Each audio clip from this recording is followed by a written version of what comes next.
ми е што ја продолжуваме оваа кампања Вози одморен, заедно со сите наши партнери кои претходно ги напомена председателот. Јас сакам да истакнам една огромна благодарност за сите вклучени во рамките на оваа кампања.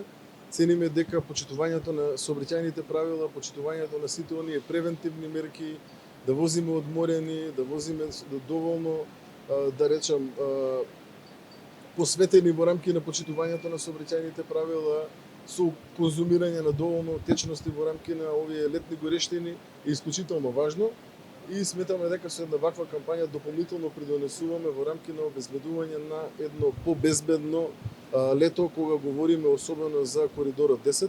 Знаете дека имавме една ваква кампања која што да речеме дека оваа кампања ја отпочнавме пред граничниот премин Богородица, сега сме овде на граничен премин Табановци.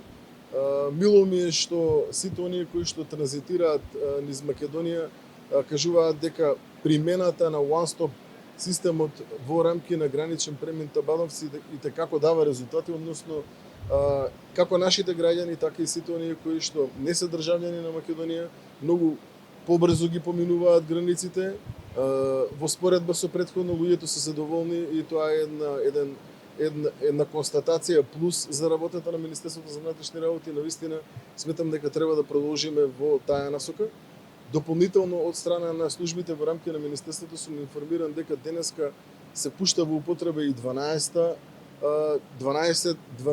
премин за да можат да се стават во функција сите оние премини на граничниот премин кои што ги имаме овде во рамки на граничен премин Табановци, максимално во интерес на граѓаните, така да се што е во рамки на нашите можности ќе ги ставиме во функција сите оние услови кои што ги имаме, се со цел да може да имаме еден подостоинствен граничен премин во споредба со претходно, а резултатите мислам дека се видливи од нашата работа во изминатиот период. Со новиот закон за безбедност во сообраќајот и новиот закон за прекршоци, глобата која што сега е утврдена на одредена висина нема да биде покачена. Но за овие кои што безобзирно управуваат со моторно возило, кои што без возачка седнуваат позади волан и кои што пијани управуваат моторни возила со брзина прекумерна од брзини од 200 км/ч и понатаму, ќе имаме трајно конфискување на возила, тоа што го немало до сега.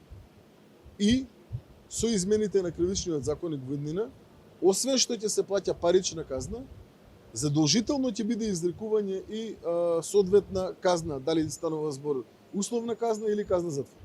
Така да повеќе нема да може овие безобзирно кои што управуваат моторни возила да се спасуваат само со плаќање на парични казни, туку ќе мора и освен што ќе платат парична казна, освен што ќе треба да лежат затвор, ќе им биде конфискувано и возилото со кое што и се сторуваат овакви кривични дела од кои што нажалост ги губиме нашите најмлади како на улиците во градовите, така и по автопатиштата.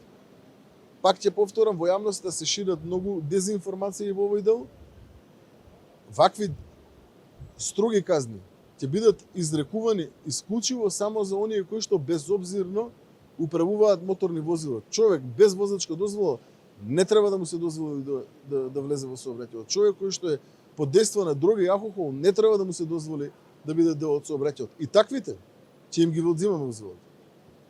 И ќе ги донираме на институции кои што ќе ги стават во функција на сите граѓани.